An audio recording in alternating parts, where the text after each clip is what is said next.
Good evening and thank you for joining us for KREM 2 News 10 at 10, where we give you more news in less time.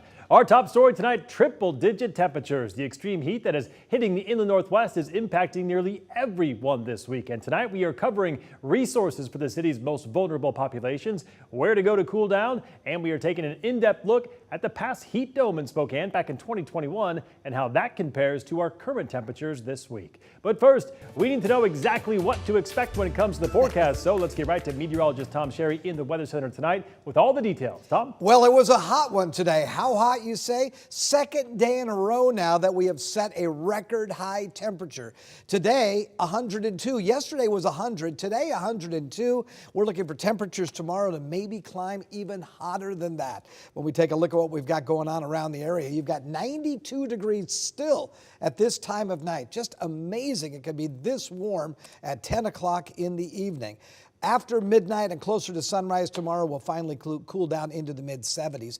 We've got that excessive heat warning in effect. That includes Spokane and Coeur d'Alene. That's through tomorrow evening. And even more worrisome is a fire weather warning in the Cascades. It's going to get windy and breezy across areas of central Washington by tomorrow afternoon. And obviously with this heat and the wind blowing, that increases the chances of fire.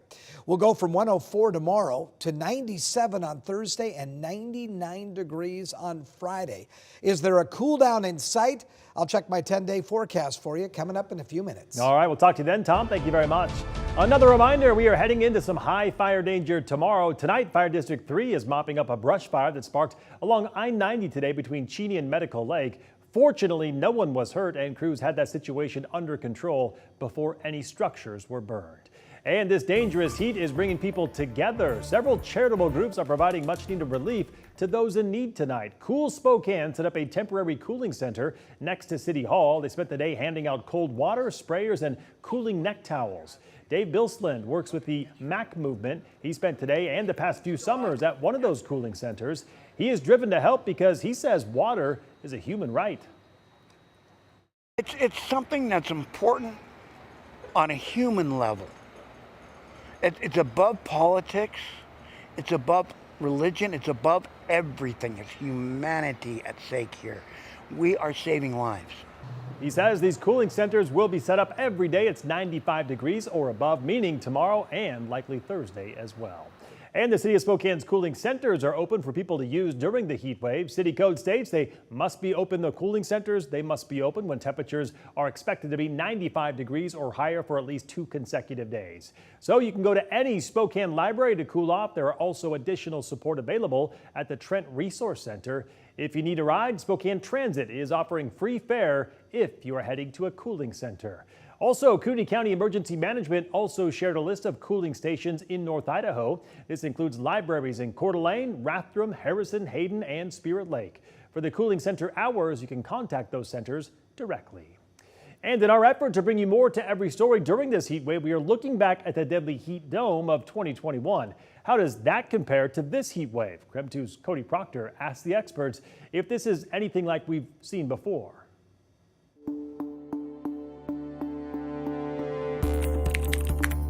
The good news is, according to meteorologists of the National Weather Service, this heat wave isn't quite near the magnitude of that heat dome back in 2021, but doesn't mean that we're still not feeling the heat.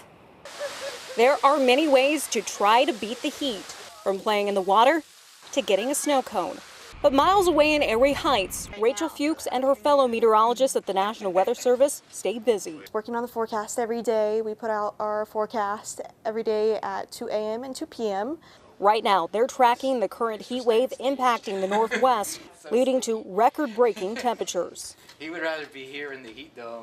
It's not just 1 or 2 days of 90 or 100 degrees. It's multiple days in a row of above normal temperatures, well above normal.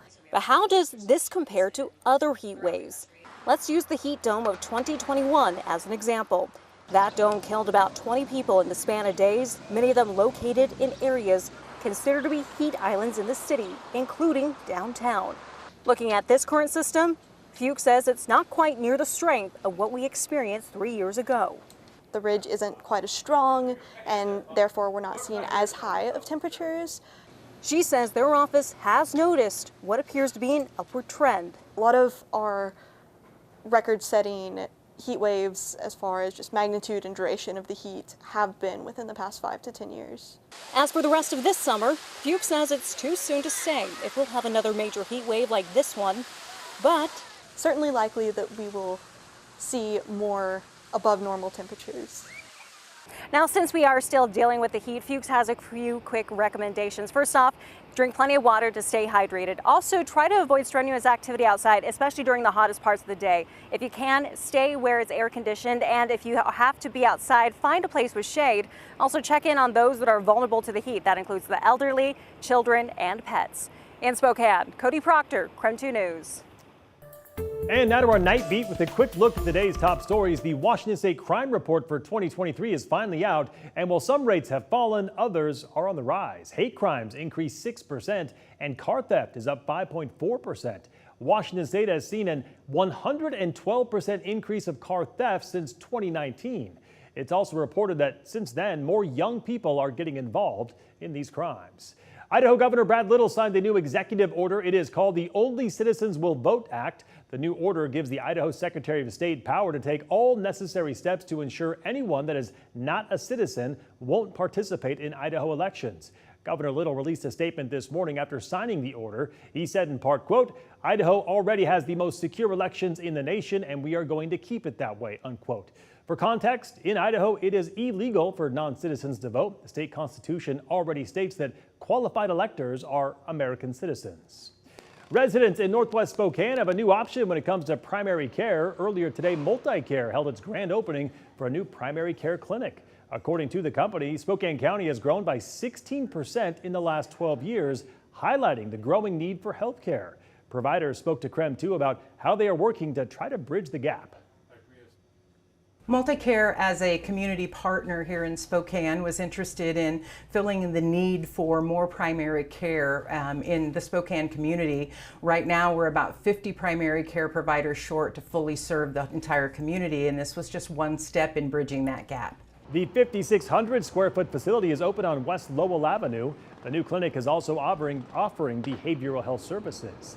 Sacred Heart Medical Center announced today it is closing its children's psychiatric unit in the fall. The PCCA cares for kids between the ages of 12 and 17 with mental health diagnoses including depression, anxiety, and bipolar disease.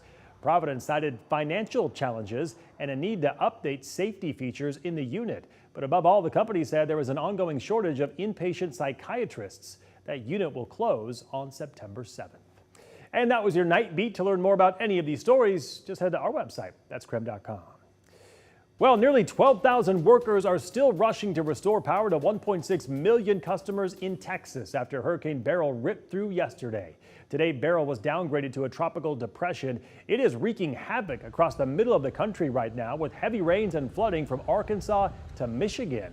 And take a look at this. A side effect of Beryl. Mount Vernon, Indiana was hit by a powerful tornado that caused extensive damage and scattered debris all across the area. And that was your KREM 2 News 10 at 10, where you get more news in less